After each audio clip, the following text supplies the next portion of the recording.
Hello mga partners, so magandang araw.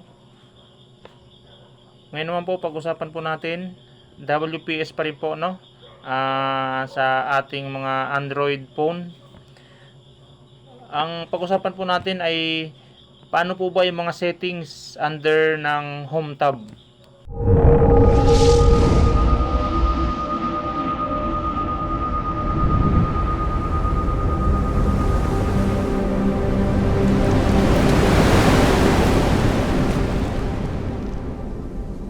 No? So para makita natin, open po tayo ng WPS. Then blank document. So punta po tayo dito sa ating ating menu, no? Click lang po.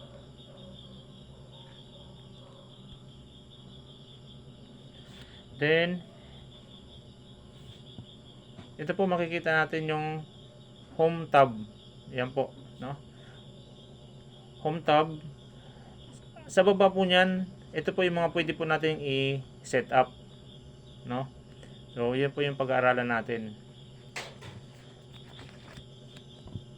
So, unang-una, isa po sa mga dapat din natin sineset up kapag tayo po ay gagawa ng document sa WPS ay syempre unang-una yung size ng ating font.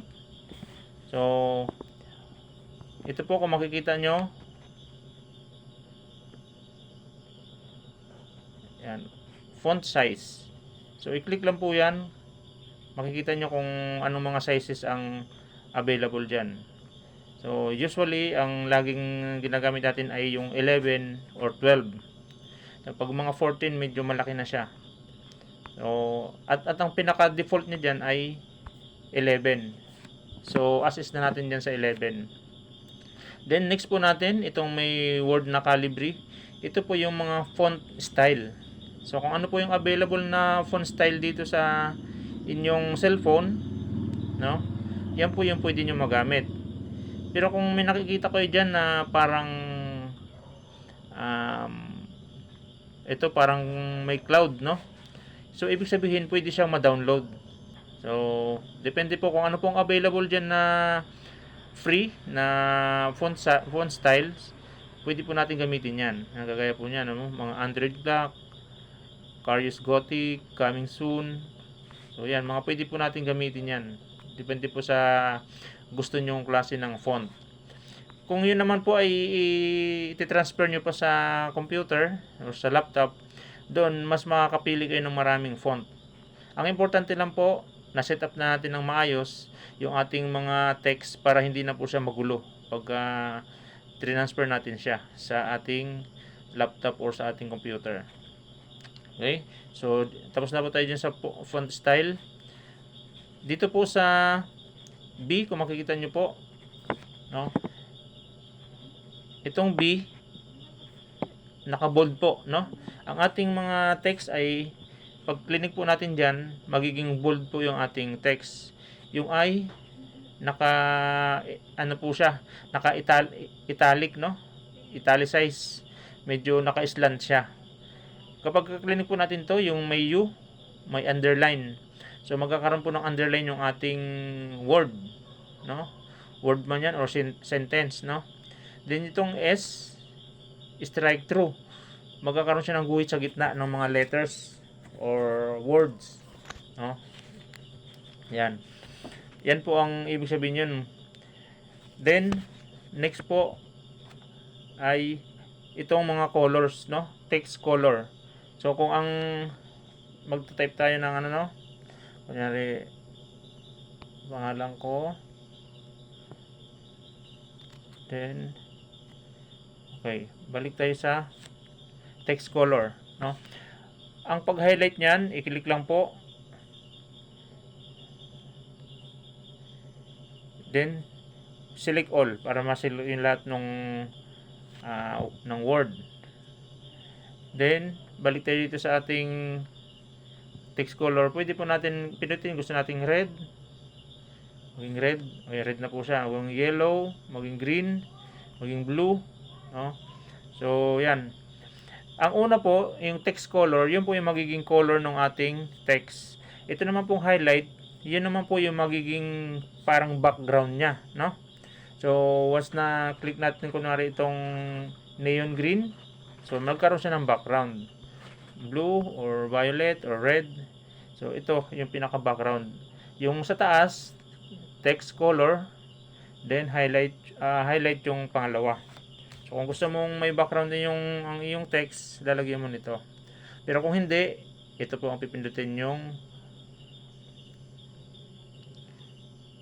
kung ayaw nyo po na may background, ito po ang pipindutin.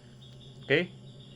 So, next po natin ay itong ang ating paragraph. Sa paragraph naman po ito, no? Dito pipili ka lang. Pakita ko lang po, no? Ito kung naka ano siya sa kaliwa, no? Yung kanyang text ay nakalinya sa kaliwa. Kung gusto mo naman na naka-center, ito ang i-click. Kung gusto mo naka right side, naka-line siya sa kanan, ito siya, no? Pero kung ang gusto mo yung nakapantay siya kaliwat kanan, no? Yan po ang i-click. Yung tinatawag po na naka-justify. Okay? Then ito naman po spacing po ito, no, ng line spacing. So, kung may gusto mo 1 space, 2 space, so yan, depende po yan sa kung gaano gusto mo kalaki ang spacing ng iyong mga lines. Okay? Then ito po paragraphs styles to. So depende po sa mga styles ng paragraphs na gusto mo. Then ito naman po columns, no. Halimbawa sa isang document, no, gusto mong 1 column lang, gusto mong 2 columns, 3 columns o mga ganon, no. Then ito po kung gusto mong baguhin lahat ng kunyari ito highlight natin, no.